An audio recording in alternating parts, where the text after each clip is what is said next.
ಎಲ್ಲರಿಗೂ ನಮಸ್ಕಾರ. ನಾನು ಗಣೇಶ್ ಪಾಟೀಲ್.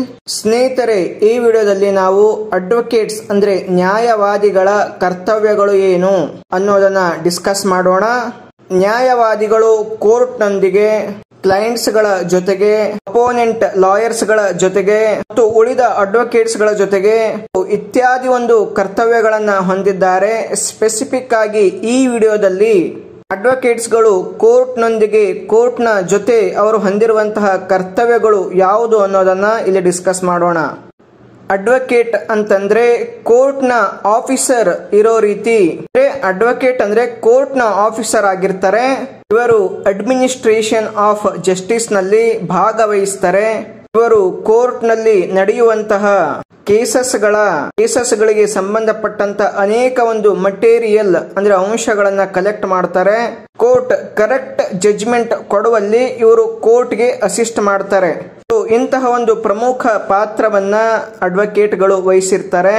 ಅದಕ್ಕಾಗಿ ಅವರು ಕೋರ್ಟ್ನೊಂದಿಗೆ ವ್ಯವಹಾರ ಮಾಡುವಾಗ ಅವರು ಯಾವ ಒಂದು ಕರ್ತವ್ಯಗಳನ್ನು ಹೊಂದಿರಬೇಕು ಅಂತೇಳಿ ನಾವೆಲ್ಲರೂ ತಿಳ್ಕೊಂಡಿರ್ಬೇಕು. The bar council of India, ಈ ಇನ್ಸ್ಟಿಟ್ಯೂಷನ್ ಅಡ್ವೊಕೇಟ್ಸ್ ಗಳು ಕೋರ್ಟ್ನೊಂದಿಗೆ ಯಾವ ರೀತಿಯ ಒಂದು ಕರ್ತವ್ಯಗಳನ್ನ ಹೊಂದಿರಬೇಕು ಅಂತೇಳಿ ಕೆಲವೊಂದು ರೂಲ್ಸ್ ಗಳನ್ನ ಮಾಡಿದೆ. ಅವುಗಳನ್ನ rules of bar council of India ಅಂತ ಹೇಳಿ ಕರೆಯುತ್ತೇವೆ. ಬಾರ್ ಕೌನ್ಸಿಲ್ ಆಫ್ ಇಂಡಿಯಾನ ರೂಲ್ಸ್ ಆ ಪುಸ್ತಕದಲ್ಲಿ ಬರುವಂತಹ ಪಾರ್ಟ್ 4 ನ ಚಾಪ್ಟರ್ 2 ನ ಸೆಕ್ಷನ್ 1 ನಲ್ಲಿ ನಾವು ಈ ರೂಲ್ಸ್ ಗಳನ್ನ ನೋಡಬಹುದು. ಮೊದಲನೇದಾಗಿ ಈ ರೂಲ್ಸ್ ಗಳ ಪ್ರಕಾರ ಅಡ್ವೊಕೇಟ್ ಆದವರು ಕೋರ್ಟ್ ನ ಎದುರುಗಡೆ ತಮ್ಮ ಕೇಸ್ ಅನ್ನ ಪ್ರೆಸೆಂಟ್ ಮಾಡುವಂತಹ ಸಂದರ್ಭದಲ್ಲಿ ತುಂಬಾ ಡಿಗ್ನಿಟಿಯಿಂದ, ಸೆಲ್ಫ್ ರೆಸ್ಪೆಕ್ಟ್ ನಿಂದ ವ್ಯವಹಾರ ಮಾಡಬೇಕು.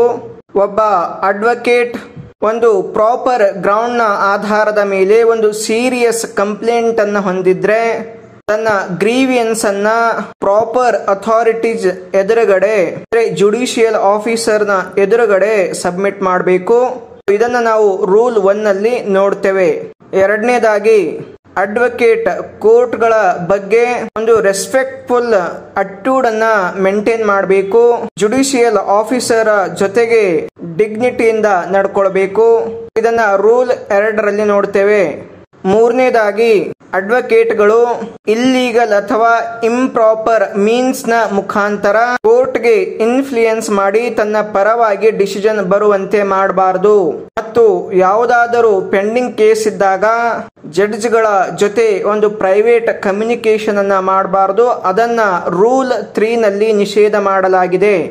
ನಾಲ್ಕನೇದಾಗಿ ಅಡ್ವೊಕೇಟ್ಗಳು ತನ್ನ ಕ್ಲೈಂಟ್ಗಳು ಕೋರ್ಟ್ ನ ವಿರುದ್ಧ, ಅಪೋಸಿಟ್ ಕೌನ್ಸಿಲ್ ನ ವಿರುದ್ಧ, ಅಪೋಸಿಟ್ ಪಾರ್ಟೀಸ್ ಗಳ ವಿರುದ್ಧ ಯಾವುದೇ ರೀತಿಯ ಒಂದು ಅನ್ಫೇರ್ ಪ್ರಾಕ್ಟೀಸ್ ಗಳನ್ನ ಮಾಡ್ತಾ ಇದ್ರೆ ಅವುಗಳನ್ನ ತಡೆಯುವಂತ ಕೆಲಸ ಮಾಡಬೇಕು. ಅದೇ ರೀತಿ ಅಡ್ವೊಕೇಟ್ಗಳು ತನ್ನ ಕ್ಲೈಂಟ್ ಇಂಪ್ರಾಪರ್ ಆಗಿ ನಡೆದುಕೊಳ್ತಾ ಇದ್ರೆ ಅವನನ್ನ ರೀಪ್ರೆಸೆಂಟ್ ಮಾಡಲು ರಿಫ್ಯೂಸ್ ಅಂದ್ರೆ ತಿರಸ್ಕಾರ ಮಾಡಬಹುದು. ಅಡ್ವೊಕೇಟ್ಗಳು ಕೇವಲ ತಮ್ಮ ಕ್ಲೈಂಟ್ ಗಳ ಒಂದು ಮೌತ್ ಪೀಸ್ ಆಗ್ಲಾರ್ದೆ ತಮ್ಮ ಬುದ್ಧಿಯನ್ನ ಬಳಸಿ, ಒಳ್ಳೆಯ ಭಾಷೆಯನ್ನ ಬಳಸಿ ಆರ್ಗ್ಯುಮೆಂಟ್ ಗಳನ್ನ ಮಾಡಬೇಕು. ಇದನ್ನ ರೂಲ್ 4 ನಲ್ಲಿ ನೋಡ್ತೇವೆ. ಐದನೇದಾಗಿ ಅಡ್ವೊಕೇಟ್ಸ್ ಗಳು ಕೋರ್ಟ್ ನಲ್ಲಿ ಅಪಿಯರ್ ಆಗ್ಬೇಕಾದ್ರೆ ಅದು ಯಾವುದೇ ಸಮಯ ಆಗಿರಲಿ ಪ್ರಿಸ್ಕ್ರೈಬ್ಡ್ ಡ್ರೆಸ್ ಅನ್ನ ಅವರು ಧರಿಸಿರಬೇಕು. ಇದನ್ನ ನಾವು ರೂಲ್ 5 ನಲ್ಲಿ ನೋಡ್ತೇವೆ.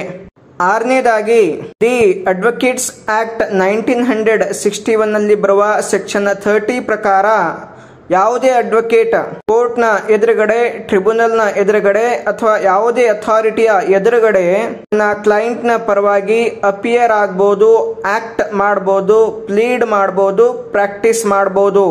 ಆದ್ರೆ ಒಂದು ವೇಳೆ ಕೋರ್ಟ್ ನಲ್ಲಿ, ಟ್ರಿಬ್ಯುನಲ್ ಅಲ್ಲಿ, ಅಥಾರಿಟಿಯಲ್ಲಿ ಅಡ್ವೊಕೇಟ್ಗೆ ಸಂಬಂಧಪಟ್ಟಂತಹ ವ್ಯಕ್ತಿಗಳಿದ್ರೆ, ಉದಾಹರಣೆಗೆ ಫಾದರ್ ಆಗಿರ್ಬೋದು, ಗ್ರ್ಯಾಂಡ್ ಫಾದರ್ ಆಗಿರ್ಬೋದು, ಸನ್ ಆಗಿರ್ಬೋದು, ಗ್ರ್ಯಾಂಡ್ ಸನ್ ಆಗಿರ್ಬೋದು, ಅಂಕಲ್ ಆಗಿರ್ಬೋದು, ಬ್ರದರ್ ಆಗಿರ್ಬೋದು, ನೆಫ್ಯೂ, ಫಸ್ಟ್ ಕಜಿನ್, ಹಸ್ಬೆಂಡ್ ಆಗಿರ್ಬೋದು, ವೈಫ್ ಆಗಿರ್ಬೋದು, ಮದರ್ ಆಗಿರ್ಬೋದು, ಡಾಟರ್ ಆಗಿರ್ಬೋದು, ಸಿಸ್ಟರ್ ಆಗಿರ್ಬೋದು, aunt, niece, father in law, mother in law, son in law, brother in law, daughter in law, ಹೀಗೆ ಯಾವುದೇ ರೀತಿಯ ಸಂಬಂಧಗಳನ್ನು ಹೊಂದಿದಂತಹ ವ್ಯಕ್ತಿಗಳಾಗಿದ್ರೆ ಅಲ್ಲಿ ಅವರು ಅಪಿಯರ್ ಆಗೋ ಹಾಗಿಲ್ಲ.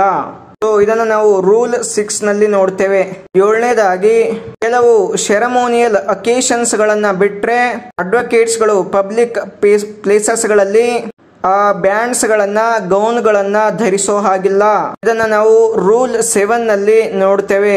8ನೇದಾಗಿ ಒಬ್ಬ ಅಡ್ವೊಕೇಟ್ ಯಾವುದೇ ಒಂದು ಆರ್ಗನೈಸೇಷನ್ ನ, ಇನ್ಸ್ಟಿಟ್ಯೂಟ್ ನ, ಸೊಸೈಟಿಯ, ಕಾರ್ಪೊರೇಷನ್ ನ ಎಕ್ಸಿಕ್ಯೂಟಿವ್ ಕಮಿಟಿಯ ಮೆಂಬರ್ ಆಗಿದ್ರೆ ಅಥವಾ ಕಮಿಟಿಯ ಮೆಂಬರ್ ಆಗಿದ್ರೆ ಆ ಆರ್ಗನೈಸೇಷನ್ ನ ಪರವಾಗಿ, ಇನ್ಸ್ಟಿಟ್ಯೂಟ್ಸ್ ನ ಪರವಾಗಿ, ಸೊಸೈಟಿಯ ಪರವಾಗಿ ಅಥವಾ ಕಾರ್ಪೊರೇಷನ್ ನ ಪರವಾಗಿ ಯಾವುದೇ ಕೋರ್ಟ್ ನಲ್ಲಿ, ಟ್ರಿಬ್ಯುನಲ್ ನಲ್ಲಿ ಅಥವಾ ಇನ್ಯಾವುದೇ ಅಥಾರಿಟಿಯಲ್ಲಿ ಅಪಿಯರ್ ಆಗೋ ಹಾಗಿಲ್ಲ. ಆದ್ರೆ ಆ ಅಡ್ವೊಕೇಟ್ ಅಮಿಕಸ್ ಕ್ಯೂರಿ ಆಗಿ ಅಂದ್ರೆ ಫ್ರೆಂಡ್ ಆಫ್ ಕೋರ್ಟ್ ಆಗಿ ಅಪಿಯರ್ ಆಗ್ತಾ ಇದ್ರೆ ಅವರು ಬಾರ್ ಕೌನ್ಸಿಲ್ ನ ಪರವಾಗಿ ಅಥವಾ ಇನ್ಕಾರ್ಪೊರೇಟೆಡ್ ಲಾ ಸೊಸೈಟಿಯ ಪರವಾಗಿ ಅಥವಾ ಬಾರ್ ಅಸೋಸಿಯೇಷನ್ ನ ಪರವಾಗಿ ಅಪಿಯರ್ ಆಗಬಹುದು. ಇದನ್ನ ನಾವು ರೂಲ್ 8 ರಲ್ಲಿ ನೋಡ್ತೇವೆ. 9ನೇದಾಗಿ ಒಬ್ಬ ಅಡ್ವೊಕೇಟ್ ಯಾವುದೇ ಕೇಸ್ ನಲ್ಲಿ ಒಂದು ಪೆಕೂನಿಯರಿ ಇಂಟ್ರೆಸ್ಟೆಡ್ ಅಂದ್ರೆ ಹಣದ ಒಂದು ಇಂಟ್ರೆಸ್ಟ್ ಅನ್ನು ಹೊಂದಿದ್ರೆ ಅದು ಯಾವುದೇ ರೀತಿಯಲ್ಲಿ ಆಗಿರಬಹುದು, ಅವನು ಅಲ್ಲಿ ಪ್ಲೀಡ್ ಮಾಡೋ ಹಾಗಿಲ್ಲ ಅಥವಾ ಆಕ್ಟ್ ಮಾಡೋ ಹಾಗಿಲ್ಲ. ಉದಾಹರಣೆಗೆ ಹೇಳೋದಾದ್ರೆ ಬ್ಯಾಂಕ್ರಪ್ಟಿ ಪೆಟಿಷನ್, ಇಲ್ಲಿ ಬ್ಯಾಂಕ್ರಪ್ಟ್ ಆ ವ್ಯಕ್ತಿ ಏನಿರ್ತಾನೆ ಅವನು ಇಲ್ಲಿ ಅಡ್ವೊಕೇಟ್ ಕ್ರೆಡಿಟರ್ ಆಗಿದ್ರೆ, ಅಡ್ವೊಕೇಟ್ ಕೂಡ ಕಂಪನಿಯ ಮೆಂಬರ್ ಆಗಿದ್ರೆ ಅಥವಾ ಡೈರೆಕ್ಟರ್ ಆಗಿದ್ರೆ ಸೊ ಅವನು ಅಂತಹ ಕೇಸ್ಗಳಲ್ಲಿ ಅಪಿಯರ್ ಆಗೋ ಹಾಗಿಲ್ಲ. ಇದನ್ನ ರೂಲ್ 9 ರಲ್ಲಿ ನೋಡ್ತೇವೆ. ನೆಕ್ಸ್ಟ್ 10ನೇದಾಗಿ ಯಾವುದೇ ಅಡ್ವೊಕೇಟ್ ಯಾವುದೇ ಲೀಗಲ್ ಪ್ರೊಸೀಡಿಂಗ್ಸ್ ಗಳಲ್ಲಿ ತನ್ನ ಕ್ಲೈಂಟ್ ನ ಪರವಾಗಿ ಶ್ಯೂರಿಟಿ ಆಗಿ ನಿಲ್ಲೋದಿಕ್ಕೆ ಬರೋದಿಲ್ಲ, ಅದು ಸಾಧ್ಯವಿಲ್ಲ. ಇದನ್ನು ನಾವು ರೂಲ್ 10 ನಲ್ಲಿ ನೋಡ್ತೇವೆ. ಈ ರೀತಿಯಾಗಿ ಒಬ್ಬ ಅಡ್ವೊಕೇಟ್ ಕೋರ್ಟ್ಗೆ ಪ್ರಾಮಾಣಿಕವಾಗಿ ಹೆಲ್ಪ್ ಮಾಡಬೇಕು. ಯಾವುದೇ ಲಾ ಬಗ್ಗೆ ಆಗ್ಲಿ ಅಥವಾ ಫ್ಯಾಕ್ಟ್ ಬಗ್ಗೆ ಆಗ್ಲಿ, ಎವಿಡೆನ್ಸ್ ಬಗ್ಗೆ ಆಗ್ಲಿ ಸತ್ಯವಾದಂತಹ ಮಾಹಿತಿಯನ್ನ ಕೊಡಬೇಕು. ಅವನು ಸ್ಟ್ರೇಟ್ ಫಾರ್ವರ್ಡ್ ಆಗಿರ್ಬೇಕು. ಅವನ ಆರ್ಗ್ಯುಮೆಂಟ್ಸ್ ಗಳು ಪಾಯಿಂಟೆಡ್ ಆಗಿರ್ಬೇಕು, ಕ್ಲಿಯರ್ ಆಗಿರ್ಬೇಕು, ಪ್ರಿಸೈಸ್ ಮತ್ತು ಕನ್ಸೈಸ್ ಆಗಿರ್ಬೇಕು. ಅವನ ಆರ್ಗ್ಯುಮೆಂಟ್ ಗಳಲ್ಲಿ ಸೆನ್ಸ್ ಆಫ್ ಹ್ಯೂಮರ್ ಇರಬೇಕು ಮತ್ತು ಪ್ಲೀಸಿಂಗ್ ಮ್ಯಾನರ್ಸ್ ಗಳಿರ್ಬೇಕು. ಅವನು ಕೇಸ್ ಮ್ಯಾಟರ್ಸ್ ಗಳನ್ನ ಪ್ರೆಸೆಂಟ್ ಮಾಡುವಾಗ ತುಂಬಾ ಟ್ಯಾಕ್ಟ್ಫುಲ್ ಆಗಿ ಪ್ರೆಸೆಂಟ್ ಮಾಡಬೇಕು.